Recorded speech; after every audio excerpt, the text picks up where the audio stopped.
Welcome to the Barcelona Podcast, episode 130, Unmissable Opinions, brought to you by the most influential voices in the FC Barcelona community. I'm Dan Hilton, and my guest this week is no stranger to the podcast game, one half of the Churros y Tacticas podcast. It's Diego Lorijn, better known by some as DSpot on YouTube, Twitter, and a ton of other places. Diego, it's a surprise it's taken me this long to have you on the show, but I'm glad you're finally here. Hey, man, likewise. I'm happy to be on. I've been following you guys for a long time, and was wondering when I was going to get that special invitation to join you guys on this excellent podcast that you guys have produced over these years. And the reason it might be a surprise, can you just, I guess, give a little introduction of yourself, not just from the Churros y Tacticas podcast, but what your role kind of is in the Barcelona community and how you got here? Yeah, sure. Well, my background, I'm half Dutch and half Spanish. My mother is Catalana from Barcelona, born and raised. That's why I live now as well. It's been 4 years that I came back to the motherland. Born in Holland, as I said, that's from my father's side, and I've been a Barça socio since a good, 18, 19 years. Pretty much became a Barça fan through family obligations. I'll never forget the day my grandfather sat me in front of the TV. This is my Spanish grandfather, and pointed at the TV screen and said, ¿Sabes quién es este hombre? Do you know who this guy is? And I looked at him and I answered quite obvious, said, well, that's Johan Cruyff. And he said, exactly. And he said, just like your father, he is Dutch. And because, he's the Barça coach, this is 1992 we're talking about. I was about 9 years old. He said, because your mother's Catalana and your father's Dutch, you have to promise me to be a Barça supporter. So I've been a Barça supporter ever since, a socio a little bit after that. And life is funny, Dan. Life is funny. It's I've never really known my place in this working world, in this professional world, until only 2 years ago. I'm now 37, and 2 years ago, at the ripe age of 35, I really found my passion, and or I should say, my place in this world. And I had been working as a marketing consultant for 9 years, and doing the job heartlessly, if I can put it quite bluntly. I was quite miserable in my day-to-day jobs, which was just executing marketing strategies, marketing plans. And it was 2 years ago where I decided to make a drastic change, which was not necessarily easy to do. I was married, or I'm married now as well, but I was married then, and we just had our son born. But I had a very open and honest conversation with my wife and said, look, I want to make a change. And at that point, I was very clear what I wanted to do. And I started out by opening my YouTube channel, or launching a YouTube channel, I should say, which was DSpot, and just started going to the stadium. I felt that I was in a privileged position geographically, but also given, my language skills, the knowledge of Spanish, English, etc. So I felt that I could deliver Barça news, in this case, from the spot, hence the name DSpot, directly. And so I started to do interviews with fans outside the stadium, trying to get a hold of journalists, etc. And long story short, then, 2 years later, I'm now in a very privileged position, and also very blessed position to be co-hosting a program on television called Viva La Liga on Thursdays. Don't know if you're familiar with that. It's basically a La Liga show where we talk about all things Spanish football. And Semra Hunter is the host there, but I'm the reporter, so the field reporter, and I get to also co-host it, interviewing several guests. On Thursdays, I do other work for other shows, whether it's transcribing press conferences or doing voiceover work for another La Liga show called La Liga Zap, script writing. Of course, the podcast you mentioned, Churros y Tacticas, which I do with my colleague Kian Sobani. And quite many other things. Recently, about 4 months ago, I got a call from the club itself, Futbol Club Barcelona, to take part in this new project of theirs, which is called Barça Live Match Center, where they film us from the Barça studios, and we basically discuss the game. We do live match commentating. You can see that on all of the official Barça channels, and it's Robert, myself, and usually two other guests, where we just we watch the match and we give live match commentary. We do little fun activities as well during the match, and obviously we can't show the match because Barca doesn't have the rights. But it's a fun project, and it's exponentially growing. We had millions of people tune in and locked in as well during the Clásico. So. Yeah, man. I of course I work for Barça Blaugranes as well. I write for them, do articles there on a weekly or every 2-week basis. And on DSpot itself, I've had to take a little bit of a backseat to my YouTube channel, unfortunately, All the other just work, because of course. of time. Yeah, of course. It makes a lot of sense. Yeah. Yeah, I mean, if the one person who didn't believe that some of my guests are credentialed, I think they believe you now. And you also answered I always wrap the show up with asking where else can people find you. But it looks like we might not have to do that today, because you can see that Diego is a lot of different places, particularly if you're in Spain. You can check him out a lot, and still waiting on the expansion of what I can find on TV and what they put online as well. But there's plenty of Diego, and we've got Diego now for this show as well. As let's get started. Today's La Gran Pregunta: who is Barcelona's most underrated player? And one of the good reasons that Diego is on this show today is, again, because he is one half of a podcast with a Real Madrid supporter on his show. And part of that dilemma is that Diego has just done all this winning in the last week, and it probably has created not necessarily a little bit of an awkward situation, but it seems that Barcelona had not only taken the upper hand, but they've taken the upper hand without the use, if you will, in the last week of Lionel Messi. So that's why we're asking today, who's Barcelona's most underrated player? And I guess we can do this through the scope of the last 2 Clásicos from the week, but a more of a broader picture of all season long and just knowing what a lot of these guys are capable of. Let's start with the most recent El Clásico, Diego, and we'll give our picks at the end, but let's break through some of the possibilities. For me, the man of the match for El Clásico was Ivan Rakitic, and the reason I start here is because I think not only is he the most polarizing member of FC Barcelona for we'll call them the FC Barcelona social media community, but Rakitic does his job, I think, better than everybody else. There's such a connection now tying him together in that narrative with Ernesto Valverde that because Rakitic is, we'll say, the perfect player for the way Valverde plays, it seems that there is a bias that, well, Rakitic is only useful. It's an if-then kind of clause, if you know what I'm saying, where, if Valverde is the coach, then Rakitic is at his best and the most useful. But he's also been good under Enrique, and it's surprised that he's been here for almost half a decade, and yet people are still kind of questioning whether or not he fits in all of Barcelona. I think if you're underrated by your own fans, I think that makes you a pretty underrated player. So I find this topic very interesting, Dan, and I almost there's a Spanish word which you talk about churros y tácticas. We literally just finished recording this week's pod, and I bring it up because the word I used was ventajista, and I said I'm sure the English equivalent will come up, and I still haven't found it. It still hasn't hit my brain. It's not advantageous. I mean, that it would literally be the transition, but it's used differently in Spain. But why do I say? Oh gosh, I'm going to be stuck again for finding a word that describes ventajista. It's basically taking advantage of the situation, as in now that we see Rakitic play a phenomenal match over the Clásico, we say that he's the most underrated player. Everybody's coming out of the closet. Even Jose Mourinho, for crying out loud, has had wonderful words to say about the Croatian sensation. And you will never. Or I shouldn't say you'll never hear me say a bad word about him, because that's not entirely true. I've been quite critical of him this particular season, but there's no doubt about his track record in Fútbol Club Barcelona, and I still think he has a lot to offer and a lot to give. And does he deserve the renewal of his contract and everything? I think that's up for debate. When it comes to underrated player, to answer your question directly, do I think it's Ivan Rakitic? No, I don't.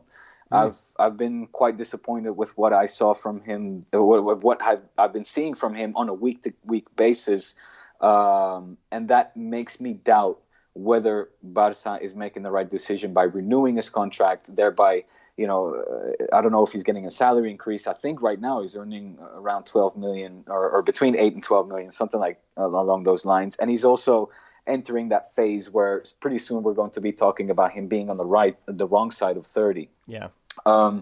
So my worry is, the long term. I have no, again, I'm going to repeat myself here. There's no doubt that he's a phenomenal player, that he can still give a lot to Barca. My worry is, in the long term, will he stop the progression of other players? From time to time, he can still be brilliant. We saw it in a Clásico. He's phenomenal.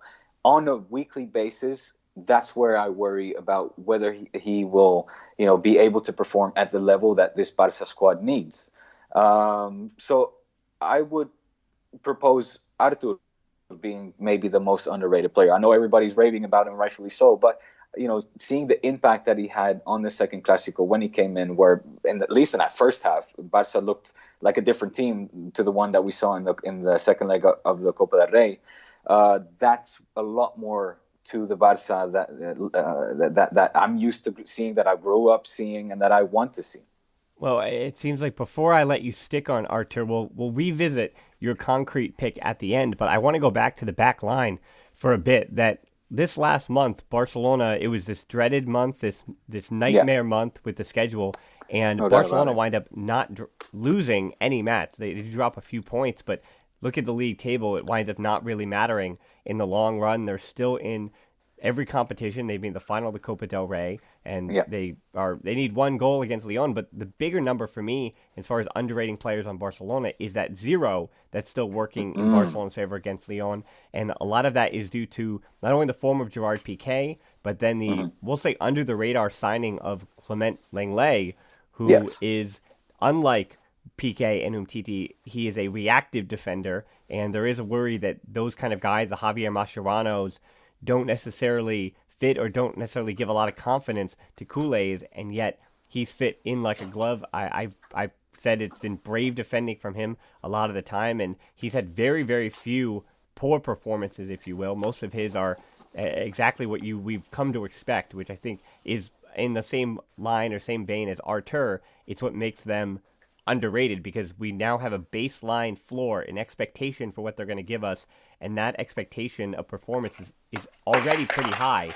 And I think a similar thing can be said of, Marc-Andre ter Stegen, where we now expect him to be a top two, not a top, but a top 1-2, goalie in the world, and we almost expect the 1-2 saves. It's a given now, right? And Kevin Williams has even said in pundits, and there's actually a really good piece by unfortunately the name escapes me, but in the Athletic, about Marc-Andre ter Stegen. Because of his height, he's not a superior height goalie like a Courtois, even like a David De Gea.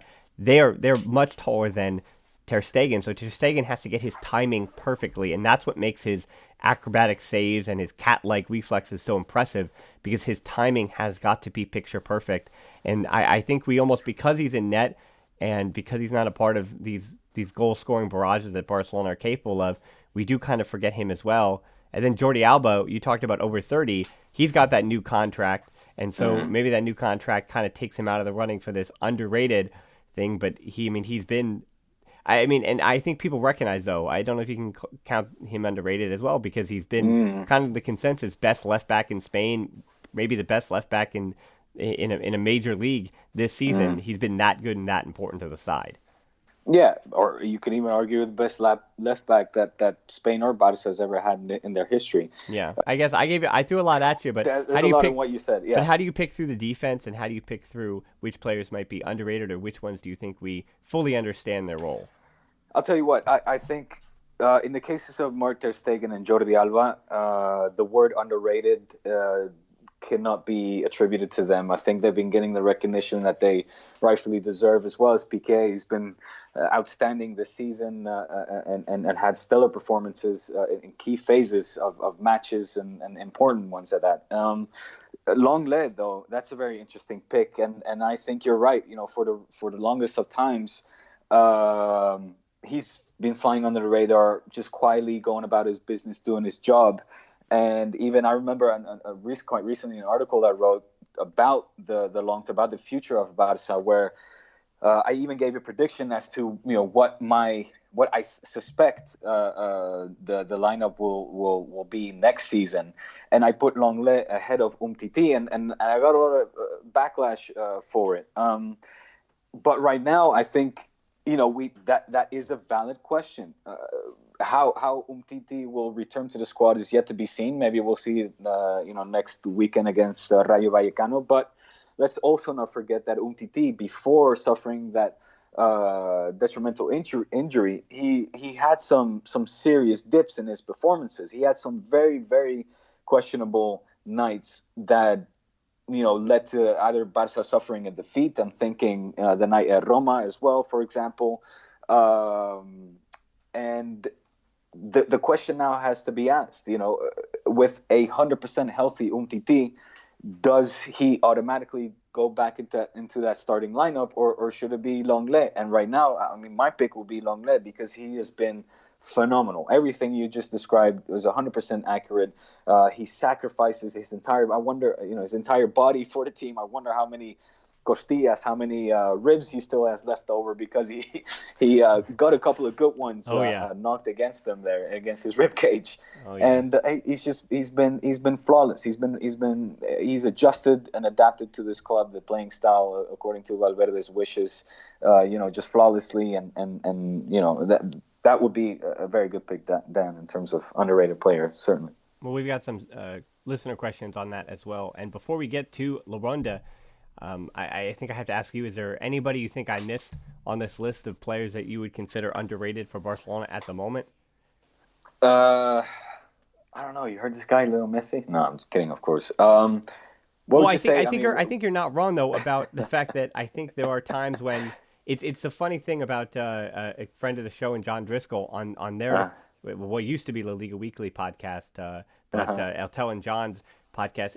He is a candidate for the La Liga Player of the Week every single week, and that's what kind of does make him underrated. That I think, as a journalist, and you know this, you so want to talk about someone else, and you want to make it more about than just that this quiet little Argentine man shows up, dominates the opposition, and then goes home to this loving family. And there's so little there that he just shows up, does his job, and goes home.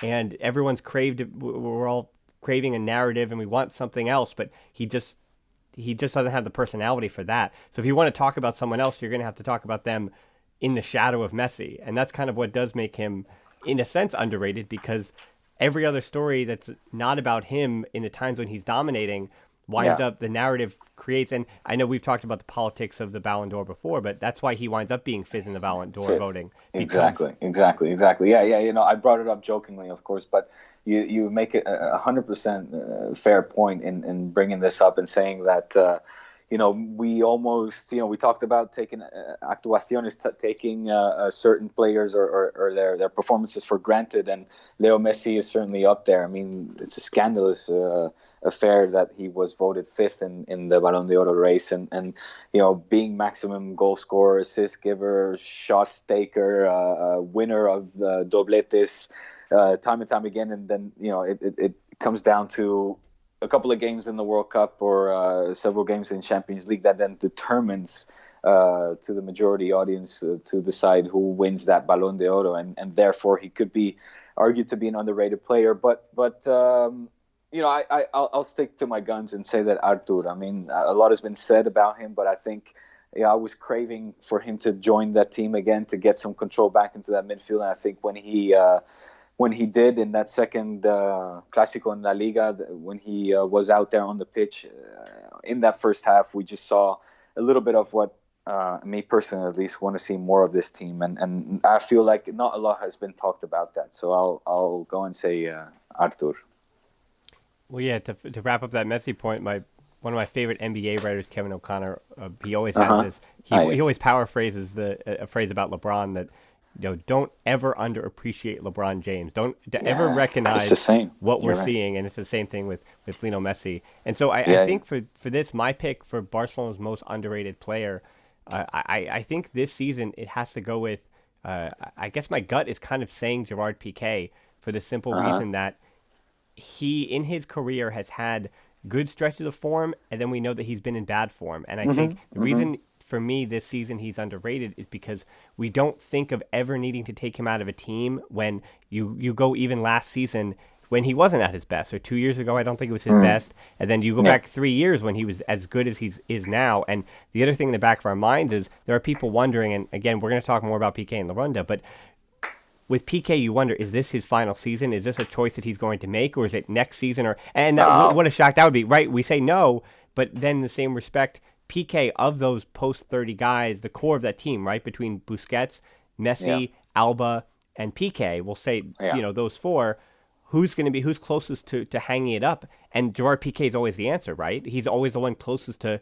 We think that he'll call it quits earlier than the rest, simply because it's kind of comments that he's made and the personality and all that is. But clearly, based on form and what he's been capable of this season, it doesn't look like he needs to be doing that or thinking about that very soon. But he is post 30 as well, and just the leadership he's had along the back line as well. I have to say it's been so pivotal. His personality has been so important to the team, and in the same way that what's off the field can sometimes be as important as on the field, and he. In a way that Coutinho and Dembele absorb so much of the abuse, we'll say, in the Spanish media in particular, Pique, he's the one who navigates. He's the captain of all the others who sits there, takes the questions, causes the buzz, and maybe it's a little self-inflicted, but in the same way, it takes all the attention off everyone else. And I think his teammates kind of, in a sense, do appreciate that Pique just kind of takes it and absorbs it and, hears his boos where he does, and he's the guy at the Bernabeu that's hated more than all the rest. Absolutely, and let's go one step further. I mean, he even feeds off of that. He wants that, so he looks for that kind of responsibility and reaction from the crowd, and it drives his motivation. So 100% accurate there. I mean, I agree with those points you make for sure. So those are our picks, and I think as you heard, now, Diego, you had much more conviction with your Artur one than me, and that one's hard to deny as well. I think the reason I almost didn't put him in that category was because of the recent injury, and he has missed a portion of the most important month of the season. But certainly if we revisit this in a few weeks or months, depending on the way Artur and his role in the next coming weeks when the matches will say truly, truly matter, I think we can all change our tune. It's going to depend on how the team ends the season. But let's not waste any more time. Time for La Ronda. It's been a few weeks since we had some listener questions, and James on our closed Facebook group, where we'll have a link to that at the end in the description. James had said that they've missed the listener questions, and we've missed you guys as well. It's just depending on guests and schedules and all those things, but we're back and we have so many of them, Diego, so we're going to have to not only keep these brief, but keep it moving, and I'll try to do my best with that. So let's start with a question from Armin. And I guess he says, my opinion or the podcast's opinion changed about Valverde being the coach next year? And this came a few weeks ago when I had said that I thought that based on everything that was happening, not results-based, but just based on the way Valverde and the way that Barcelona managing this side takes so much out of you, I think there was a belief that someone else was going to come in. It seemed to be the narrative. But since that time, he has since renewed. And it seems that because he's still operating in all three competitions, it's hard to imagine that a guy who's renewed, if he were to, say, win a double, and not the domestic double even, but if, let's say, he wins Champions League and Copa del Rey, and yet Copa del Rey and La Liga seem the most possible. But you know what I'm saying. If he winds up winning 2 or 3 cups and he renewed, it's hard to say that he won't be back. So I think results have kind of changed the tune more than my opinion of the manager. Yeah, but I'm curious to know your personal preference here, if you would like him to stay or not. I think it has to do with his vision for the team, and I think I could be easily convinced, right? If there is some major overhaul that could be expected in the squad next season, we know how much he obviously utilizes and uses Rakitic, but my question is he a manager that is going to change with his squad? Because I think the point here is that with the squad being the way it is, a little older, we'll say, a little longer in the tooth, he is the right manager for the squad of players he has. They love him. He's playing an experienced game, and I mean the way he goes out with the same players based on the expectations of those players. Now, if you wind up saying, well, we've got to give Puig a lot of more minutes, Alenya, De Jong, and he winds up then creating a system around and building around, we'll call a new core, or he winds up, if that makes sense, he winds up managing to the squad 100%. Instead of in trying to inflict his own. I mean, we're seeing all over, particularly in Europe. I mean, in England with with Sarri ball and all those different things. When managers come in and they don't manage their squad, but they manage based on their own pedigree, that winds up having problems. So I'm wondering if he's able to chameleon his way with a squad with some major turnover, particularly in the midfield, then, I mean, why not, right? But if it looks like within 2 or 3 months next year that for some reason he's trying to do his old Valverde things with a squad that doesn't fit what he's trying to do, well, then there's a different discussion then. Well, it's exactly that, and I'm very curious. I think you gave a very good answer, and one that mirror at least my beliefs, because that is yet what is to be seen is how does Valverde, or can Valverde, nurture and bring up the younger generation, and because it's crucial. It's now is the time. You mentioned, the core players there along the lines of Pique, Rakitic, Busquets, etc. Messi, of course, Suarez, that are all in their 30s and close to being on the wrong side of 30. And we need to, rather than reacting to that, Barca needs to anticipate that. And that is kind of yet to be seen. I mean, we see now more minutes being given to Dembele, and but still the kind of irks me the wrong way every time he gets taken off in that around that 75th minute mark, where I would love to see him play full minutes, because I don't even know, you might know this, but I don't even know if he's played in entire matches this season. I don't know the stats to that. Well, I'd have to look that figures, up. But I'd have to look that up. But I know the reputation though for Dembele and what we've heard. And this might be Spanish media, but the idea or the prevailing notion is that his and some guys physically can't go 90. That he physically is a guy that does struggle to go the full 90 minutes, just as his physique, as his personal body has trouble going the full 90. So I think a lot of the times it is just based on fitness, and it's not even a fitness that he could ever overcome. It's just his physiological makeup. Yeah. Well, maybe, but having said that, and going back to a point you earlier made when it comes to the playing style, see, the impression that I have, of course, the outside impression, I'm not in the dressing room, but the impression that I have of Valverde and his managing style is exactly that he's managing this team as opposed to coaching this team. And I think last season we saw a much more Valverde as a coach that had a very clear identity and played a certain way. Now, whether you liked it or not, there was a clear identity to that 4-4-2 formation where Barca did control the matches with or without the kind of brilliance and flair that we would like to see or used to see from the Barca team. It was there. Whereas this season, I almost feel that he's trying to transition to a more attractive style of football, but letting the players, and again, I use this term repeatedly because I don't have any other words to describe it, but letting the dressing room heavyweights kind of dictate the style of the match, and that is kind of where I feel more often than not this season, where or kind of let down by Valverde as a coach, because you see these players that are so in their 30s and playing the match a sort of way that I do not identify with. I don't recognize this playing. I don't recognize this Barca. It's not a Barca that I grew up with. What I said earlier in the pod, when I was, a 10-year-old kid watching Johan Cruyff and his dream team play, and all the years past that, of course. I mean, that was that kind of philosophy that, call it tiki-taka, call it Barca DNA, call it, Cruyffismo, Pep Guardiola, whatever name you want to, character you want to attribute to that style of play. That's what, I'm used to seeing, I like to see, and would like to see once again. And right now, this season, we haven't been seeing that from Valverde, and that's really where I have big question marks on whether he is capable of playing that style of football. Yeah, I agree with you on pretty much every point you made in terms of even the aesthetics of what we're seeing. And aesthetics, exactly. Yeah, and I go back to, again, I always bring up the NBA. I'm a big basketball fan.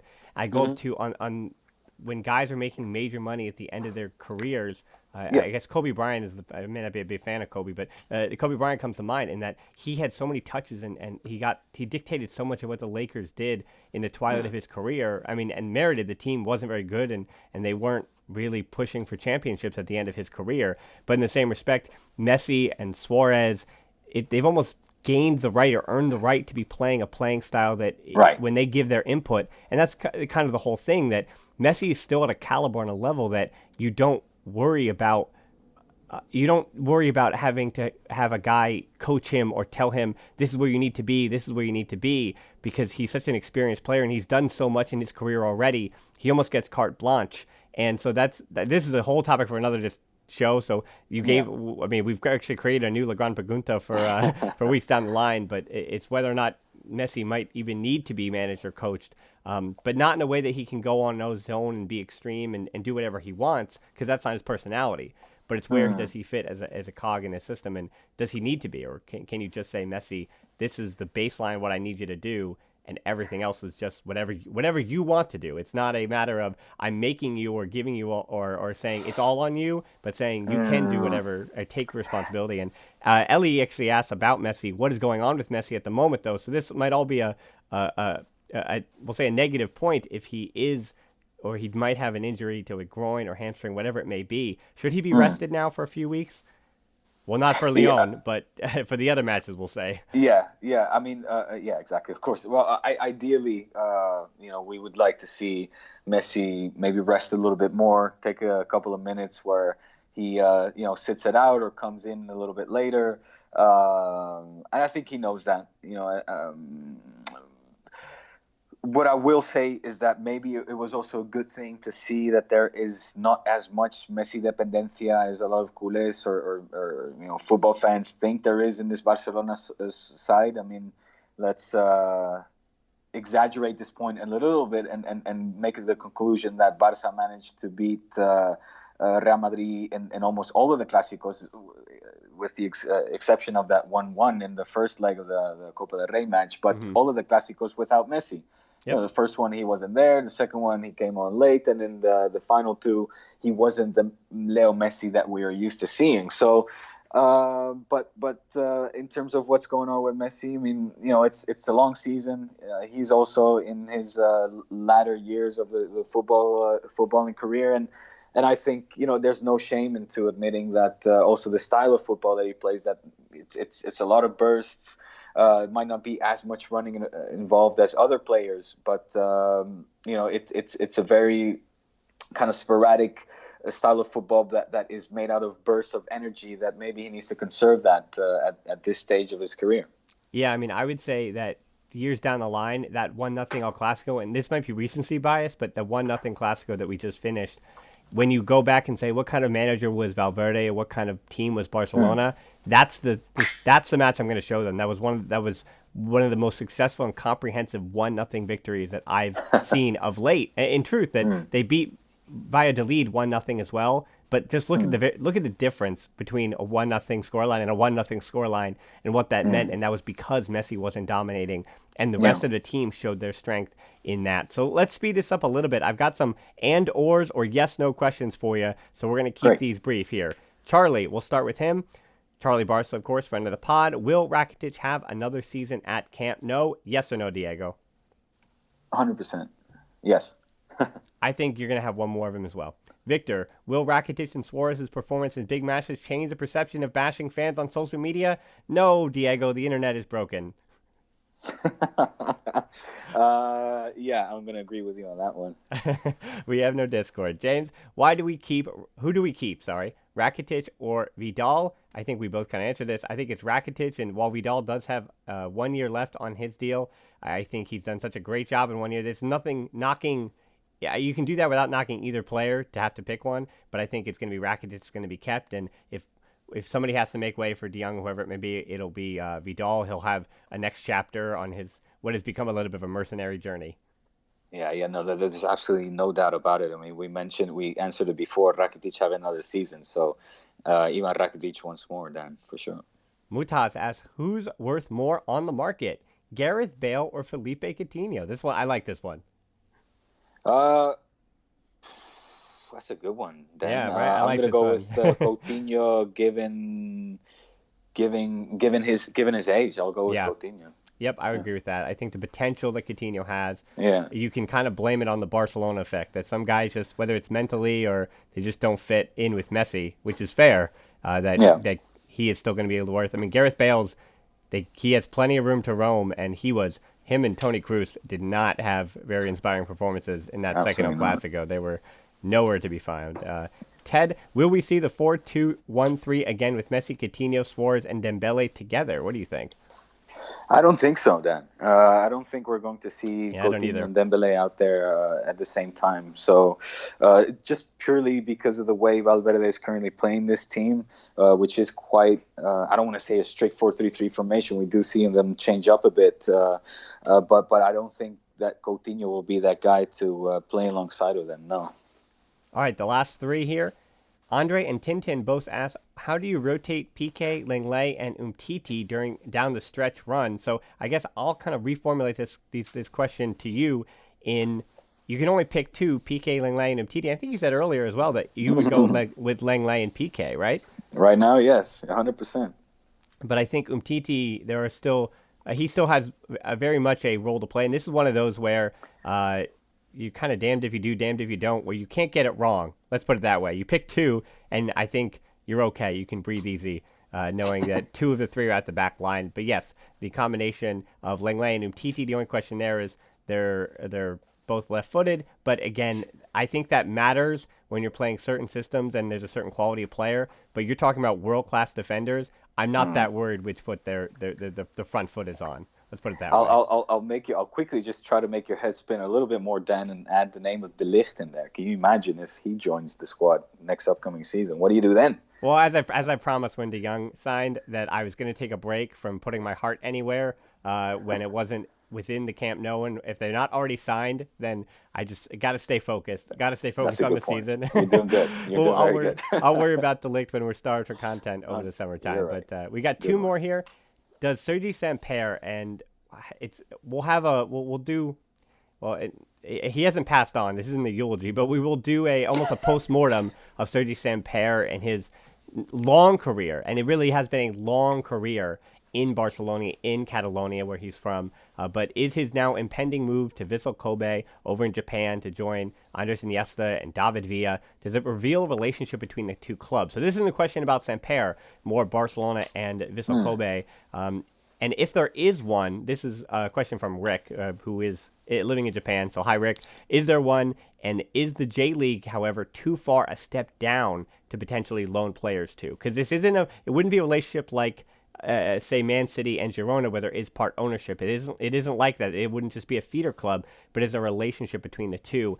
My worry is that the J League might be a little bit too low of a quality, and that's why Takefusa Kubo is reportedly coming back, having turned 18, to Barcelona, and they believe that maybe playing him a year in Juvenil A or jumping him right into Barcelona B in the third division in Spain might be just as good experience as him playing in the top league in Japan. So I think that actually is kind of the answer there, that tells you that there might be more faith in that. And also if Kubo would be returning to Barcelona to reintegrate himself into the system as well. That's a big idea. But then, if I quickly interject, isn't there? And I'm totally speaking out of out of ignorance a little bit here, but I thought that there was also a relation between Rakuten, the Barca sponsor. You're correct. That's why that's the question. Yep.